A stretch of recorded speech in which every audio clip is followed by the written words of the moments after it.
Okay, in this practice problem, we're working on the function absolute value of sine of x, and it's on the interval minus 2 pi to 2 pi. Determine its period, the period of f, and the range in the domain of f.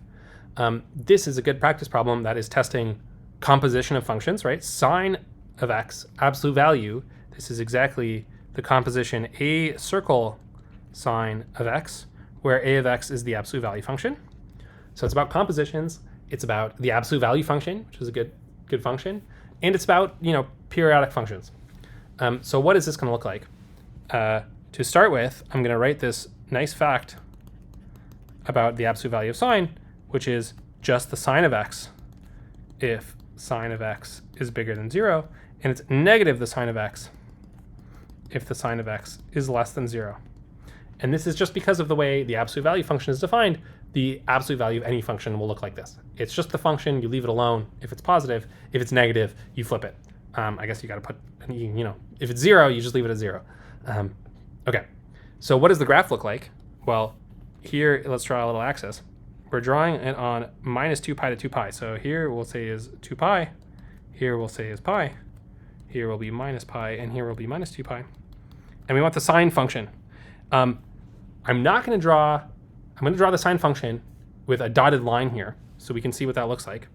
And then I will overlay the absolute value of sine. So the sine function on its own, it starts at 0, sine of 0 is 0, and then we go up to 1. Here's y equals 1. We go like this. 1 at pi. No, we're 1 at pi over 2. Okay, hold on. We're 1 over here in the middle at pi over 2. Pi by 2. Okay. And then it goes down. The sine of pi is 0. This is negative 1, and this is 2 pi. Same idea over here. It's going up and hit and hit. Okay. And so it's repeating itself every 2 pi. This is, we know that the sine is 2 pi periodic. This is the sine of x. Now, what is the absolute value of sine? Well, we're going to use this formula. And let me do it in 2 colors. Let's do this part in green, and we'll do this part in purple. Okay. So green means if the sine is already bigger than 0, you just leave it alone. And so anytime the function is above the axis, bigger than 0, I just fill it in. So there you go. I filled it in. And when it is below the axis, then I got to flip it. So when it's below the axis, I don't color over top of the line. I flip it and then color. So here it's below 0, so I'm going to flip it, and it's going to look like that. Okay, so there we go. We've drawn together in 2 pieces the places where it's bigger than 0 and it's less than 0. The absolute value function makes it so it's always positive by flipping it upside down whenever it was below the axis. And so the final answer is this function. So if you're going to draw it on its own, it would look like what? Well, let's do it in Desmos. Why not? It's a good tool. Desmos. Yeah, let's do this function. What was it? Absolute value of sine of x.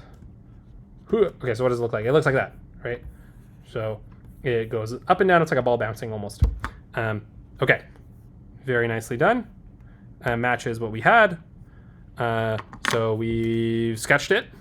Determine the period. What is the period? Well, the original function was repeating every 2 pi, but this function, the green and the purple, are actually repeats of each other. So the period is actually pi. It's repeating every pi. This green piece is slid over by pi in that direction or that direction to get copies of itself. So the period is pi. What is the range in the domain? Well, the domain, I guess it told us in the question, minus 2 pi to pi. So the domain is minus 2 pi to pi. In question, if someone just said absolute value sine of x and didn't say on this interval, then it would be everything for the formula. So the formula always makes sense. And last but not least, what is the range? Well, it's always positive. It does hit 0, and it does go as high as 1. So the range is 0 to 1.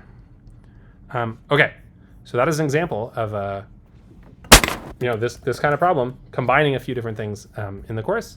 It is a bit trickier. You got to combine absolute value with sine and stuff like that. So yeah,